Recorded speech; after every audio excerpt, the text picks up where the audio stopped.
Amphoreus is the best story in Honkai Star Rail, so far, in my opinion. But, and this is a big but, with a lot of caveats. Hello, my name is Homu Labs, and for those of you who are new here, I am a content creator that focuses on the lore of the Honkai series. So, given that the story and lore is my main bread and butter, I wanted to take this opportunity to share my thoughts on the story of Amphoreus. The good, the bad, and also what can HoYo do to improve the future story content. So, without further ado, let us dive deep in this romantic story like none other before.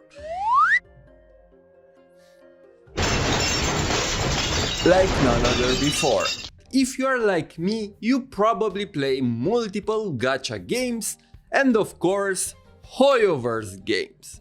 If that's the case, allow me to introduce you to Eneba. Eneba is an online marketplace where you can top up in all your favorite HoYoverse games like Genshin Impact, Honkai Star Rail and Zenless Zone Zero. The process is very simple. All you have to do is make an account, access the game you want to top up in, select your server and in-game UID and you're done! If things are still complicated, do not worry. Eneba has a step-by-step guide tailor-made for each game that lets you understand extremely easy how to top up. Also, for those of you worried that you might get in trouble or that you might be at any kind of risk, you can put your mind at ease. Eneba offers official distribution for their top-up services, so your account is safe. The platform has many reviews and a long-standing history in selling games with many offers on multiple platforms, so you don't have to worry. Eneba also has a loyalty program with many rewards for frequent Eneba users. So, don't miss out. Eneba is super fast, safe and I've personally used it to top up in all the games I play. So, before you give in to the 50-50 guts, check out Eneba using the link in my description. It supports the channel and helps you get closer to C6ing your favorite character. Again, huge thanks to Eneba for sponsoring this video. When Amphoreus first released, I made a first impression video regarding the story of 3.0, and for most part, my thoughts are the same. Especially when it comes to the criticism. I do think that the game improved in some aspects, such as the presentation and the amount of tedious elements that they threw between the story parts, such as puzzles and having to clear entire areas before progressing the story, but not to such a crazy extent that I would call it a massive improvement. At the same time, some of the negative aspects, such as drag-on dialogue, too much flowery language, pacing, are still lacking compared to other games in the same market, one of which is actually its sister game, Honkai Impact 3rd. It's crazy to me that an almost 10-year-old game with a fraction of HSR's budget can have so much better presentation compared to a game that literally dominates the market in terms of revenue and player reach. The idea is that most of the negatives persisted throughout all of the Amphoreus, so if you didn't like Amphoreus in 3.0 or in the first few patches of 3.0, I doubt you'd like the story in the later parts. In that first impression video, I gave Amphoreus a rating of 8 out of 10. Again, a purely subjective rating based on my own personal enjoyment. And now that the story is over, I think that that rating is still fair. Honestly, after thinking much about it, I don't think I would change it. Although I want to mention that in terms of personal enjoyment, I enjoyed the first half of Amphoreus more than the second half. And you may ask, why? Well, it felt more cohesive. The first part focused more on Amphoreus, the Chrysos heirs, and we experienced the Flame Chase journey from a very fresh perspective. Don't get me wrong, part 1 definitely had moments when the story was dragged. But despite that, it felt like we are almost building towards something important every time, and that the progression of the story was steady and clear. I loved how we got to Amphoreus, we got to know the world, the lore, the titans, the Chrysos heirs, and then with each new version, we focused on the story of one of the heirs. The fact that HoYo baked the character quests inside the main story was one of the highlights of Amphoreus for me. I prefer it this way rather than having a disjointed quest that is a lot of time removed from the main plot. This way, we get to know the characters in the context of the main story, which makes their backstory and interactions a lot more organic. And I feel like the fact that they took their time to carefully craft the personalities and the stories of each Chrysos heir over 8 patches was a large contributing factor as to why people got so attached to them, unlike other planets like Penacony, Luofu, or even Belobog, where some of the characters had a minimal role and we barely get to know them. In Amphoreus, each character was given the spotlight and had a key role to play in the story. Unlike Penacony, where besides Aventurine, Sunday and maybe Acheron, most of the characters barely had any development and moments to shine in the story. I enjoyed this approach a lot more, and I hope that HoYo keeps this style in the future worlds as well. Now, my main issue with the second half of Amphoreus, which is the story from 3.5 to 3.7, was that it felt kinda all over the place. And again, I'm not saying that it was bad, I enjoyed it, but I preferred the first half. I appreciated that despite the story being a lot more chaotic in the second half, HoYo still tried to keep the style of the first half and give each of the characters a strong backstory and presence in the story. But unfortunately, due to the fragmented nature of the second half, things never hit the same. After we took on the mission of deliverance from phainon in 3.4, it felt like we kicked the story progression in overdrive. In 3.5, we immediately were thrown into the next cycle. Barely had any time to get accustomed to the era in which Ceridra and High-Sirens lived, and we already skipped to the end and experienced most of the story in retrospect. And while I really enjoyed the story, Ceridra and High-Sirens as characters felt kinda removed from the rest of the Chrysos heirs, and I never cared about them as much as the rest.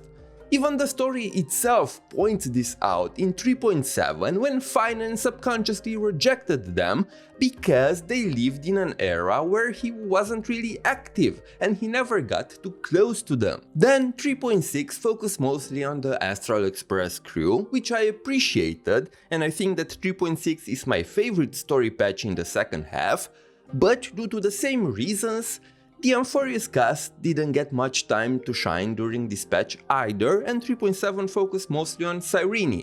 And while I enjoyed all this story as standalone experiences, when I try putting them together, things feel a lot all over the place. Like this half is very disjointed. But nonetheless, it was still a very pleasant experience for me. I'm not saying that it's bad, again, it's just that I preferred the first half over the second half. Now, let's talk a bit about the ending, and oh boy, this is something that the people are really torn about, especially when it comes to Cyrene's character. Overall, I think that the ending of Amphoreus was solid. Not exceptional, not bad by any means, just a solid ending. And I think that people built up their expectations too much based on the fact that the story of Amphoreus was told over 8 patches. You would think that a story as grand as this one will have an incredible bombastic finale, right? Well, yes, and it had, but I feel like no matter what HoYoverse would have done, they could have never risen up to the expectations that some of the people had for Amphoreus. It was a bittersweet ending, and yes, there is some hope for the future of Amphoreus, but it did leave me with a bit of a sour taste in my mouth, especially during Cyrene's part at the end. I enjoyed it, but also I was a little bit unsatisfied. One of the main things that was disappointing to me was that while Amphoreus' story and ending worked well as a standalone story, they really didn't contribute much to the story of HSR overall. One comparison I want to make would be Elysian Realm, and of course Elysian Realm, I think it's the closest and the best thing we can compare this story to. And you can argue that Elysian Realm had an even more bittersweet ending because, while there is hope for the future for Amphoreus and the Chrysos heirs, ER had absolutely no hope for the Flame Chasers. That was the end for them. But the ending left me a lot more hopeful and satisfied, simply because, while Elysia sacrificed herself, her sacrifice has a very important meaning for the future generations and the future of the story from her game.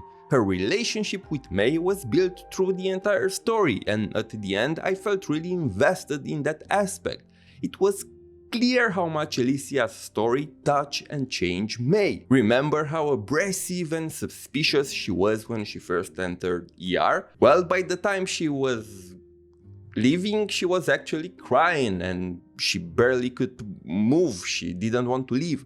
Elysian Realm fundamentally changed everything about the story and changed May as a person very visibly, to the point where she kept mentioning them even after Elysian Realm has ended, and it actually became a meme in the community that May just cannot shut up about them. Meanwhile, for Amphoreus, while I feel like each Chrysos heir had a very touching story and it was great to experience them, and I'm sure that the memories will be present with the rest of the Trailblazers in future content and they will be mentioned, it didn't felt like they left their marks in the same way as the Flame Chasers in Honkai Impact 3 left their marks on the story. Or at least it's not that significant. Of course, this may also be because the Trailblazer is a self-insert, while May was a fully fledged character. But they even joke in the end of the story in 3.7 that although they technically spent thousands of years on Amphoreus, they didn't change much, and now they are just going to continue trailblazing like nothing ever happened. Haha, funny March, you spent a couple millennia in Amphoreus, haha, you're still the same. Meanwhile, you could clearly see that May was a different person when she left Elysian Realm. The story feels very fragmented, and this is because of Star Rail's way of telling a story, divided by worlds, that in my opinion really doesn't work in the favor of a grand overall story that the game also tries to tell. We're almost 3 years into the lifetime of this game, and to be honest, the end goal of the story is still vague as hell. It involves Nanook, the end of the universe, but we still don't know what really are chasing it. It's a mystery, which bits of context added in each planet, but to be honest, it's still very vague. If you ask me what's the end goal of Star Rail, I have a much harder time to answer than Genshin, than Honkai Impact 3, than other games. To be honest, I was thinking about WoD, but I feel like Wuthering Waves has an even worse issue when it comes to the end goal. We still have no idea what Rover wants to do, just explore Solaris and regain his memories. That game has no end goal. But I feel like HSR also suffers from the same problem a little bit. Now, let's talk Cyrene. I think Cyrene as a character was alright, but like the majority of people, I feel like there were very few things that distinguished her from Elysia. In fact, they are so similar in both personality and design that every time I see a fan art of them, I genuinely have to stop for a moment and look closely to figure who this is supposed to be. Character variants are a staple of the Honkai series. Like it or not, they are here to stay for all future games. Complaining that they exist is like going into a bakery and complain that there is bread, like no shit. But complaining about how HoYo is handling them is fair. And it's weird that after variants like phainon and Acheron, who stood very clearly on their own 2 feet while also bringing homage to their counterparts from the previous games, you have Cyrene, who seems to not be able to leave Elysia's shadow. And why is that? Well, honestly, I think that it's because of what kind of character Elysia/Cyrene is. Elysia, by all ends and purposes, is supposed to be a perfect character. And that doesn't mean that she is a bad character. In fact, it's even more impressive how they managed to make her such a good character despite being this perfect being. She is literally meant to be perfect. The fact that she has no flaws is not the entire theme of the character, but it's one of the themes of her character. And I feel like it's very hard to make variants for such a character because there are no flaws you can build up upon. Like, look at Acheron. She is a May variant that embraced her loneliness and had a tragic end. Phainon, Kaslana, is a love letter to Kevin's philosophy, who encompasses the character dealing with hardship in all the moments of his life. We have the younger, naive Phainon and the jaded, cynical and exhausted Flame Reaver, who is supposed to be Kevin in the later parts of the story.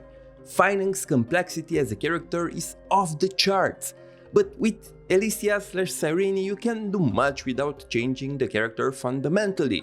You can't do much with a perfect character. She will always be perfect. And I think that's why they feel so similar. But I feel like what made Elysia shine so much despite being a perfect character was the interactions with the world and the people around her. Elysia's character was supposed to be a juxtaposition with the imperfect world and the characters around her. The reason her character was able to shine so much was because of her interactions with the other characters, learning about them, befriending them, and seeing how everybody is drawn to her light despite everything that happens in the world. Elysia was the hope and guiding light for the Flame Chasers and also to some extent for the people of the new era.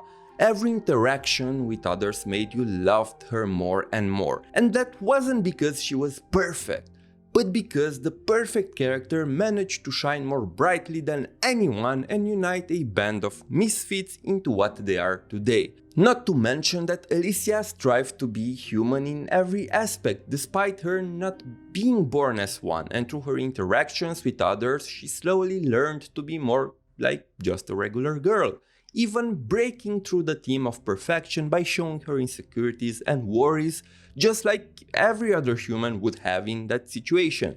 And this is where Cyrene's character was lacking in my opinion. They never really went out of their way to show her human side that much. Anyway, and don't get me wrong, I like Cyrene. Her boundless love for humanity and Amphoreus is on the same level as Elysia's. The entire part about her splitting into Philia, 093 and the Demiurge, and Anchor, the cause and effect of Amphoreus, were very tragic, but she truly lacked the interactions with other characters beside the Trailblazer to showcase more of her character, and in order to build her up towards the moment where she sacrifices herself to keep the loop going and make it more meaningful. And it doesn't help that the Trailblazer is a self-insert with minimal dialogue and tidbits of character, besides being a raccoon who tells jokes in inappropriate moments. And I feel like this also dragged Cyrene's character as well, since she interacted with the Trailblazer the most. So yeah, in my opinion, one of the main reasons why Cyrene's character was dragged down was because the Trailblazer is a self-insert. Now, let's talk about some of the other criticism I saw online. The first thing I want to mention is the superfluous dialogue and pretentious writing. Some of the most common criticism I see when it comes to the writing of HSR and the Honkai series in general, to be honest, is the fact that the pacing is awfully slow, characters use a lot of technical jargon that is not properly explained, they repeat the same thing over and over, the dialogue is needlessly long and flowery to the extent that characters talk like theater kids on crack and not real human beings. And I agree. To some extent. I do think that the Honkai writers have a habit of messing up the pacing and explaining the same concept over and over. In fact, I had the same critique during the Moon arc in Honkai Impact 3rd, and Amphoreus reminded me a lot of that. I don't know if this is because they are afraid that people won't understand certain concepts, but it's clear that they like to repeat certain things in the story. But what makes it even more egregious is the fact that they repeat them in such confusing manner that it doesn't matter that they say the same thing 3 times during the story because people still won't understand. And at the same time, I agree that the dialogue can be very flowery and over the top and feel very unnatural. Most people do not talk like that. And Amphoreus had a lot of moments of verbose dialogue, even for characters that do not normally speak like that. For example, the Trailblazer. It's very jarring to see this trash raccoon, who most of the time barely forms two cohesive sentences, talk like a Shakespeare character all of a sudden. But from what I have observed, this is a very common thing with Chinese games. I talked about this with some of my friends from China, and they said that the reason they think the writing in some of these games is like this is because Chinese literature is very flowery by nature. So this type of writing is a lot more common there, and while this can work in a book or even a visual novel, in a 3D game with character models, depths of field and camera work, this type of writing doesn't translate very well. But at the same time, I don't think that the story itself is bad. Is the way they present it pretentious? In a way, yes. Is it for everybody? No, and I can definitely see why a lot of people don't like this direction. But this is something I always said about HoYoverse games. Just because the writing is hard to get through, it doesn't mean that the story and the characters are devoid of meaning. The developers put a lot of effort into developing the narrative and the story. That is clear as day if you have the patience to look deeper than the surface level. Their stories often hide deeper philosophical meanings, social commentary, and valuable life lessons for those who want to take a deeper look. But I feel like the way they present the dialogue and the story isn't for everybody. While they could get away with this type of storytelling in more niche games like Honkai Impact 3rd, where the audience is more prone to this type of writing and has the patience to look deeper into the meaning of the text, HSR has a very mainstream audience who is not interested in sitting and watching hours upon hours of dialogue between characters, waxing philosophicals with very little gameplay. And that is perfectly understandable. I'm not saying that those people are uneducated or that they cannot understand the greatness that is HoYo's writing. No, in fact HoYo's writing is a chore to get through. That is a normal reaction, but all I'm saying is that those who chose to immerse themselves into the story and actually pay attention at what's happening under the surface often see how deep and complex HoYo's writing can be, and that's something that can draw in people to the story and make them like the characters even more. I feel like both parts are justified here. A lot of times I see a very black or white discourse when it comes to HoYo's writing and story. It's either garbage or a masterpiece depending on who you ask. And while I think it's neither, I think that depending on who you are, you can be off-put by the sheer amount of exposition and flowery language, but you can also appreciate the care, love, and deep meaning HoYo puts into these characters.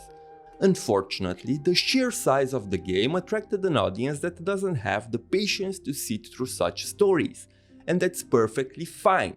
And this is why Amphoreus is so heavily ostracized by some parts of the community, while also being loved and considered the best story in Honkai Star Rail at the other end by people like myself. I see people often saying that Belobog was the best story in Honkai Star Rail, to which I disagree in a way. Belobog wasn't that good, in my opinion. I'm sorry, please put the forks away. But I do think that Belobog was the most digestible story. It was simple, straight to the point, with an epic fight and conclusion. It was a story that everybody could play, understand, and have a great time with. That is why many people keep it in such a high regard. Meanwhile, while I think that Amphoreus is a lot more complex, deep, and overall better as a story on a structural level, is a chore to get through. And that's why people don't resonate with it too much. And I feel like good stories that are hard to get through is the modus operandum for the Honkai writing team. Most people have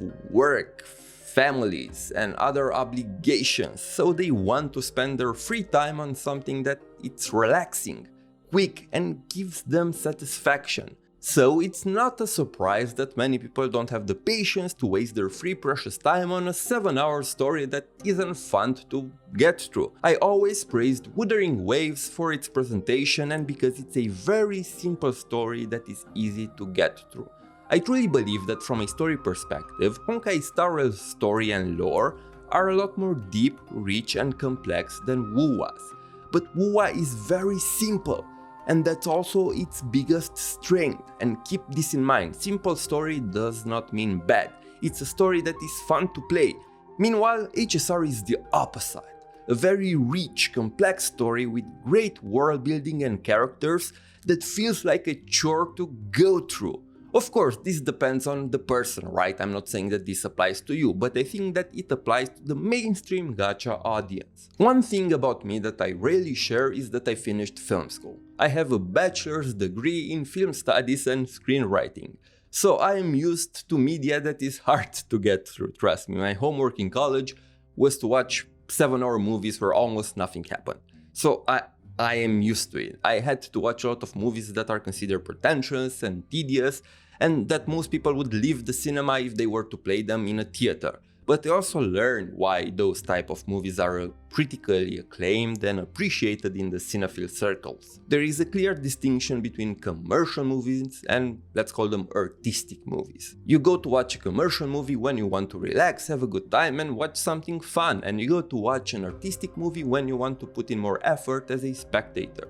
You're not there for entertainment necessarily, but to experience this form of art on a deeper level that sometimes isn't necessarily pleasant or relaxing, and can even be frustrating. And I often feel like HoYoverse is trying to present the story of the game like an artistic movie. Okay, I'm not saying that it's like an artistic movie. This is just an analogy, don't take it literally. It just means that they use a very niche style of storytelling in a story that is presented to a general audience who doesn't necessarily have the patience to get through it. It's like having a bunch of high school kids who are at the cinema for a Fast and Furious movie watch a Bellatar movie. Trust me, you don't want that. They will just leave the cinema after 15 minutes. Anyway, I'm going on a tangent. The idea is that I really like Amphoreus. Is it perfect? No. Could it be better? Yes. Did I have a great time knowing this world and characters? Absolutely. For me, this was the best story in the entire game. But I do hope that they will improve on some of the criticism that they got during this patch cycle and make it more digestible for the people who are not necessarily there and don't have the time to watch 7 hours of story with very complex dialogue. I feel like they could do a compromise and keep this story at the same level of richness, of polish, of meaning, and have excellent characters like they did in Amphoreus, and also make it a bit more digestible. I think that's their biggest issue right now. Anyway, if you like this video, leave a like, subscribe, and glory to the 13. See you guys next time. Bye bye.